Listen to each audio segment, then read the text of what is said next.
Hello दोस्तों, स्वागत है आपको मेरी चैनल पर। आज की कहानी बहुत ही दिलचस्प होने वाली है। हमारी कहानी की हीरोइन है सेंग की होंग, जिसका काम ही है झूठ बोलना और लोगों का झूठ पकड़ना। वो लोगों के सच झूठ का पता लगाकर अपना पेट पालती है, अपना करियर बनाती है, लेकिन आज उसकी जिंदगी पूरी तरह बदलने वाली है एक क्लाइंट से। यहाँ पर सीन दिखाए जाते हैं जो हम लोगों की हीरोइन एक शादी के डील के मंडप पे खड़ी दिखती है एक रेस्टोरेंट में। वहाँ एक कपल खड़ा रहता है कि होंग दूल्हे की तरफ देखकर मुस्कुराती है, वो भी इवल वाला स्माइल, और कहती है मेरी नाम सेंग क्योहिंग है। मैं लोगों का झूठ को अपना ढाल बना लेती हूँ और उनकी झूठ के सहारे अपनी रोजी रोटी कमाती हूँ। और यहीं से जो सामने खड़ा है ना, ये मेरे 166 क्लाइंट है और उनकी गर्लफ्रेंड है, मतलब वो आंटी। तभी ड्रामा का सीन बदलते हैं। लड़का अपना गर्लफ्रेंड से कहता है, हनी मैं आज तक तुम्हें कभी भी ये बात नहीं बता पाई कि मैं तुम्हें कितना प्यार करता हूँ। तभी साइड में हम लोगों की हीरोइन हैरान होकर कहती है, क्या तुम्हारी और भी कोई गर्लफ्रेंड है? मतलब वो सबका ना झूठ पकड़ लेती है। अगर उनके सामने अगर कोई झूठ बोलते हैं तो उनके कान पर ना अलार्म बजने लगते हैं कि ये इंसान झूठ बोल रहे हैं, और अगर वो सच बोलते हैं तो कोई अलार्म नहीं बजते हैं। मतलब आप समझ लो कि वो एक जीती जाती एक मशीन है, झूठ पकड़ने वाला मशीन। तभी वो आंटी पास में से कहने लगती है कि क्या तुम्हारा और भी क्या कोई गर्लफ्रेंड है? तभी हम लोगों का हीरोइन पास से कहती है कि हाँ, वो जब साइड में जो लड़की वेटर्स बन के जो खड़ी है ना, वही उनका गर्लफ्रेंड है। और यही लेके ना वहां पर एक बहुत गंदा सा एक बहस हो जाता है। लड़का कहता है उस आंटी को कि अरे तुम तो एक नंबर की बुढ़िया हो, तुम्हारा तो जायदाद जमीन देख के ही मैं तुमको चॉइस किया था, तुम जो मुझे जितना भी कुछ दिए हो इसके लिए।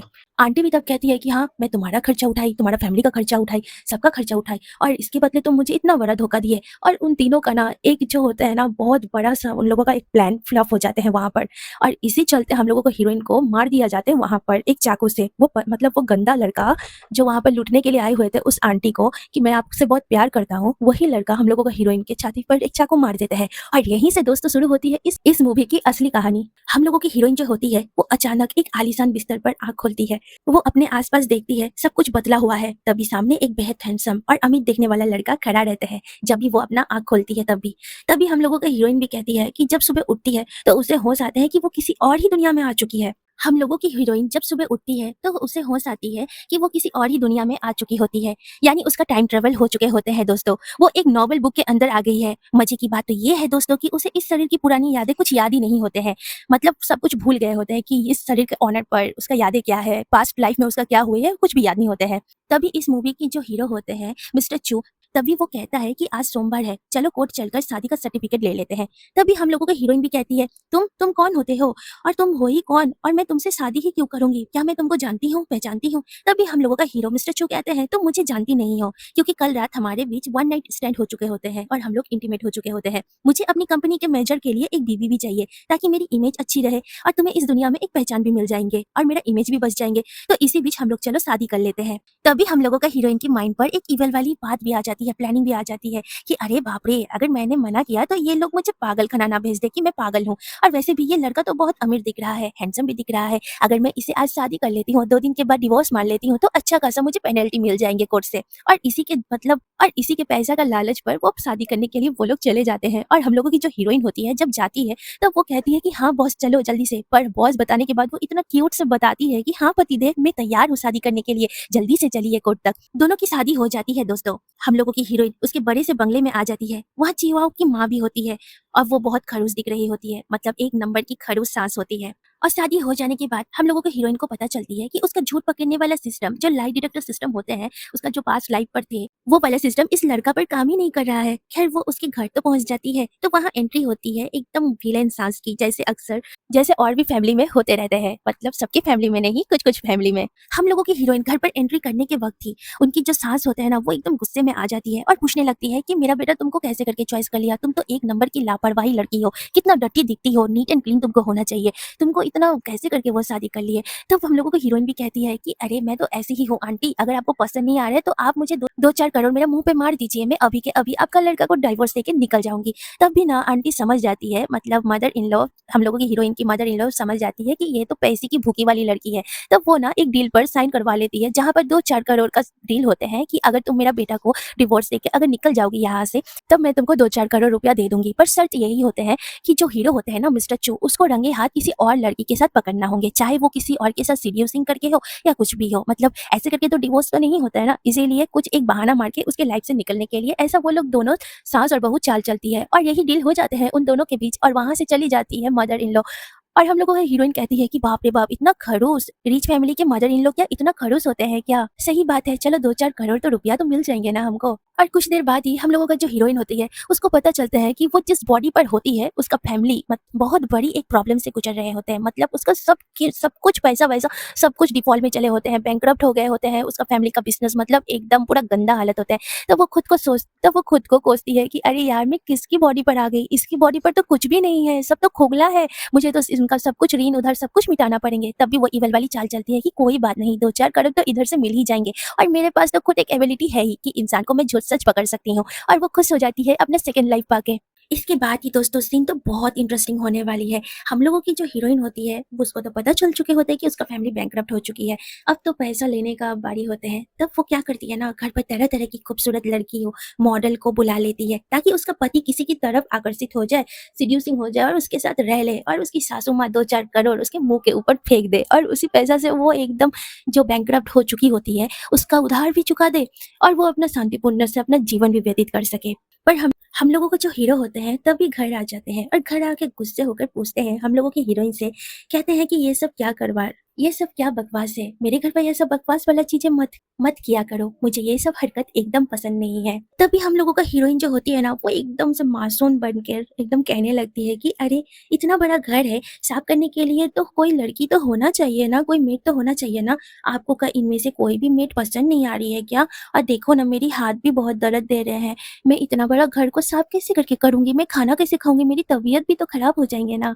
तभी हम लोगों का हीरो कहने लगते हैं कि अरे, तुम तो खाना पीना तो बढ़िया से खा रही हो, तुम्हारा तो मुंह तो सूखा हुआ नहीं दिख रहा है, तो तुम खराब कैसे हो सकती हो यहाँ पर? इसका मतलब तुम्हारा शक्ल देख के लग रहा है तुम एकदम सही हो, फिट एंड फाइन हो, इसीलिए जल्दी से जल्दी इस मेट लोगों को यहाँ से निकालो।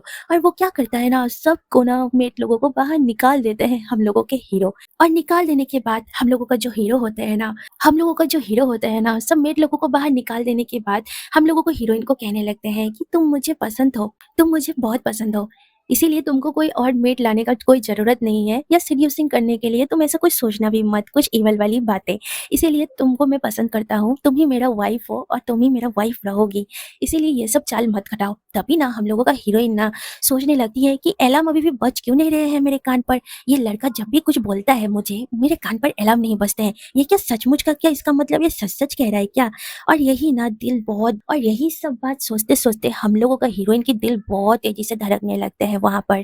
दोस्तों अगले दिन सुबह का सीन दिखाए जाते हैं। हम लोगों का जो हीरोइन होती है उसको ना ऑफिस में लेके चले जाते हैं हम लोगों का हीरो। ऑफिस बहुत बड़ा और कॉर्पोरेटेड लुक वाला होते हैं, क्यों ना हो, क्योंकि हम लोगों का जो हीरो चू होते हैं वो सबसे ना अमीर इंसान होते हैं चाइना में। वहाँ हम लोगों का हीरो मिस्टर चू केबिन के बाहर एक लड़की खड़ी होती है जो उसकी असिस्टेंट के असिस्टेंट होते हैं, जिसका नाम होता है वेन जियाई। वो दिखने में एकदम बहुत एक चालाक लोमड़ी होती है, लेकिन किहोंग को देखते ही उसके चेहरे का रंग उतर जाती है और एकदम वो अंदर ही अंदर न डर जाती है। और हम लोगों का जो हीरोइन होती है उनको भी देख कर समझ आ जाती है कि ये सीधे उंगली से घी नहीं निकलने वाले हैं, पतिदेव तो बड़े शरीफ बन रहे हैं, पतिदेव तो मेरे पास बहुत शरीफ बन रहे हैं, इसीलिए वो खुद ही मिस्टर चू के ऑफिस जाने का फैसला करती है ताकि उसकी हर हरकतें पर नजर रख सके। लेकिन जैसे ही वो ऑफिस पहुंचती है उसका सामना होते हैं इस कहानी की असली विलेन से, जिसका नाम है वेन जियाई।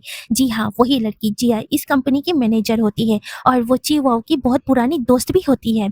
जी वाओ केहोंग के एक तरफ ले जाती है और अजब सी मुस्कुराहट देती है और बात करती है, अरे सोंग, तुम यहाँ, सुना है कि तुम्हारी दिमागी हालत ठीक नहीं है, तुम अपनी याददाश्त खो चुकी हो और खुद को तुम कुछ और ही समझ रही हो। कितनी अजब बात है ना डियर। मिस्टर चू ने तुम्हारी इस कमजोरी का फायदा उठाकर तुमसे इतनी जल्दी शादी कर ली और तुम्हारा हर चीज का फायदा उठा लिया वो इंसान। तब हम लोगों का हीरोइन भी अपना मन में सोचती है, अच्छा बेटा, तो मेरा पतिदेव का मिस्ट्रेस यहाँ पर छुपी हुई है इस कंपनी में। बुढ़िया सास ने तो सही कहा था कि तुम अगर मेरा लड़का की जिंदगी में से एक मिस्ट्रेस निकाल लोगी तो वही लड़की की मिस्टर चू की जिंदगी में एक व्हाइट मूनलाइट है, मतलब उनका पहला प्यार है लाइफ का, तो वो लड़की यही है। इसका मतलब ये चालाक लोमड़ी ये तो पहले से ही मेरे पति पर डेरा डाल रही है। तब भी हम लोगों की हीरोइन भी मुस्कुराहट देती है और कहती है, हाँ मिस जियाई, मेरी याददाश्त तो चली गई है, पर मेरी आँखें बिल्कुल ठीक है, मुझे साफ-साफ दिख रही है, तुम्हारी नज़र मेरे पति पर टिकी हुई है। पर तुम फ़िक्र मत करो, हमारा रिश्ता सिर्फ़ और सिर्फ़ नाम का है। जैसे ही मुझे मौका मिलेगा, मैं उसी वक़्त उनको तलाक दे दूँगी, तब तक तुम अपना ट्राई जारी रखो, ऑल द बेस्ट। और ये बोल देती है उनके मुँह के ऊपर। और तब भी ना हम लोगों की जो वो विलेन होते हैं वैंग जियाई, हैरान होके मन में सोचती है, ये लड़की पागल हो गई है पूरा की पूरा, अपने ही स्वतन को बढ़ावा दे रही है। खैर जो भी हो, मुझे तो चिवाओ की कंपनी और उसका पैसा चाहिए। इस बेवकूफ़ औरत को पता भी नहीं कि उसके पास कितना-कितना पैसा है। देखो दोस्तों, किहाओ ने तो अपनी सौतन के साथ ही हाथ मिला लिया। उसे लग रहा है कि जियाओ और चुयाओ के बीच एक अफेयर होते हैं। उसे 4 करोड़ मिल जाएँगे, लेकिन किहाओ, हम लोगों की हीरोइन, ये नहीं जानती कि ये ऑफिस की दीवारें के पीछे एक ऐसा खौफनाक राज छुपा है जो उसके अतीत से जुड़ा होता है। बहुत डार्क साइड होता है वो वाला। आखिर क्या है वो राज? क्या मिस्टर चुआओ सचमुच किहोंग के प्यार करता है? ना वो कोई भी खेल खेल रहा है उनके साथ, ना और कोई किहोंग के 4 करोड़ रुपया मिल जाएँगे, वो भी हँसते-हँसते। उन दोनों का अफेयर अपना खड़ूस उस सासू माँ को बताने के बाद। ये सब कुछ जानेंगे हम लोग इस कहानी के अगले पार्ट में। अगर आपको मेरी ये स्पेशल और ड्रामा का पहला पार्ट मज़ेदार लगा है तो इस वीडियो को अभी के अभी एक बड़ा सा लाइक दे दो और अपने दोस्तों के साथ शेयर करो। और हमारे चैनल कुसुम कैसी ड्रामा हिंदी एक्सप्लेनेशन को सब्सक्राइब करना तो एकदम मत भूलना। कमेंट पर जरूर बताना कि आपको किहाओ की चालाकी कैसी लगी। मिलते हैं बहुत जल्दी पार्ट 2 के साथ। ये पार्ट 1 है। तब तक आप लोग अपना ख्याल रखो। Bye bye, take care.